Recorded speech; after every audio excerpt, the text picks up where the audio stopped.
I genuinely believe that the Catholic Church is not, to put it at its mildest, a force for good in the world.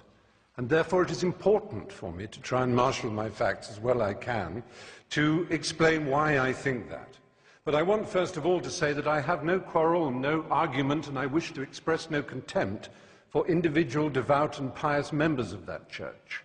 It would be impertinent and wrong of me to express any antagonism towards any individual who wishes to find salvation in whatever form they wish to express it. That, to me, is sacrosanct as much as any article of faith is sacrosanct to anyone of any church or any faith in the world. It's very important.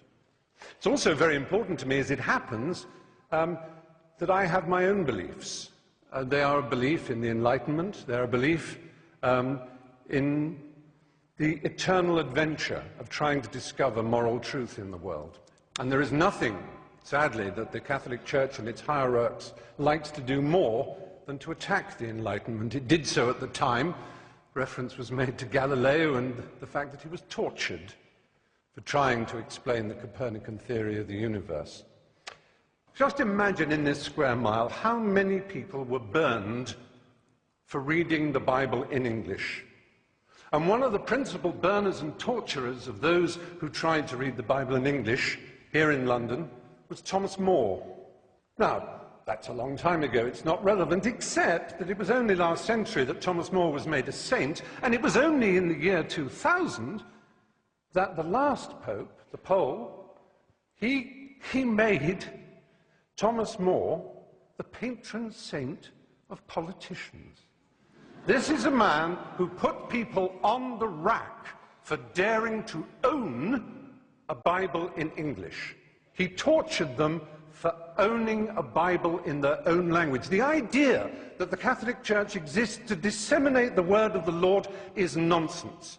It is the only owner of the truth for the billions that it likes to boast about, because those billions are uneducated and poor, as again it likes to boast about.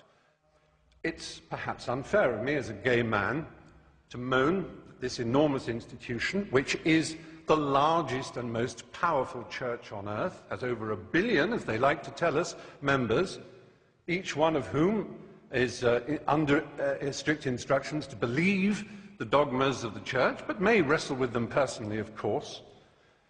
It's hard for me to be told that I'm evil, because I think of myself as someone who is filled with love, whose only purpose in life was to achieve love, and who feels love for so much of nature and the world and for everything else. We certainly don't need the stigmatization, the victimization that leads to the playground bullying when people say you're a disordered, morally evil individual. That's not nice. It isn't nice.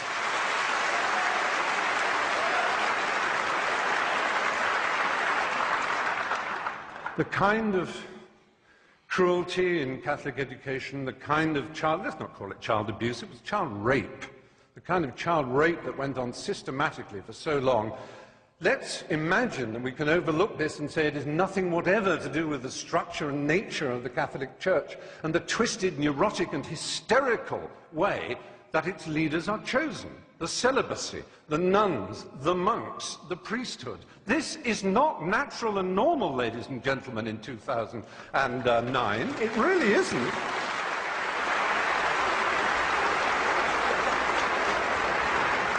I have yet to approach one of the subjects dearest to my heart. I've made 3 documentary films on the subject of AIDS in Africa.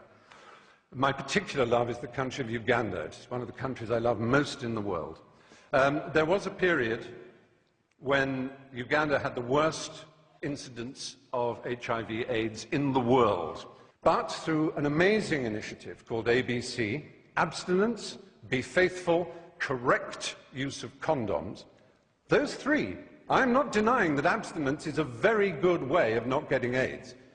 It really is. It works.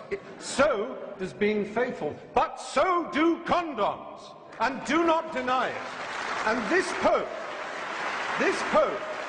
not satisfied with saying condoms are against our religion, please consider first abstinence, second being faithful to your partner, he spreads the lie that condoms actually increase the incidence of AIDS. He actually makes sure that aid is conditional on saying no to condoms. I have been to, there's a hospital in Bwindi in the west of Uganda where I do quite a lot of work. It is unbelievable, the pain and suffering you see.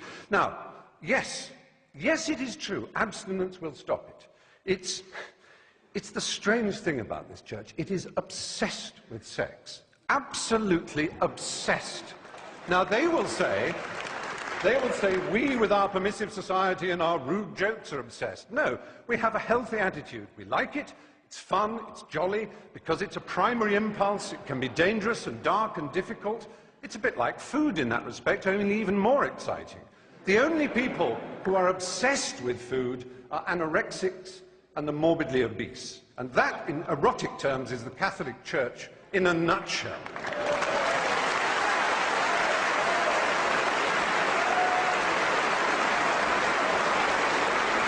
So,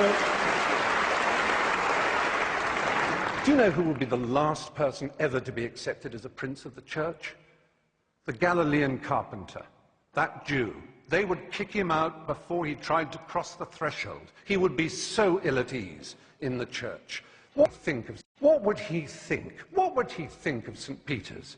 What would he think of the wealth and the power and the self-justification and the wheedling apologies?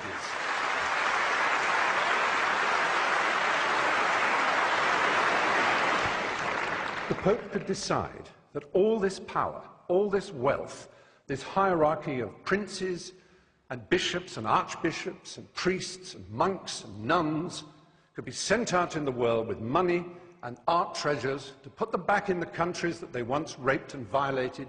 They could give that money away and they could concentrate on the apparent essence of their belief. And then I would stand here and say the Catholic Church may well be a force for good in the world. But until that day, it is not. Thank you.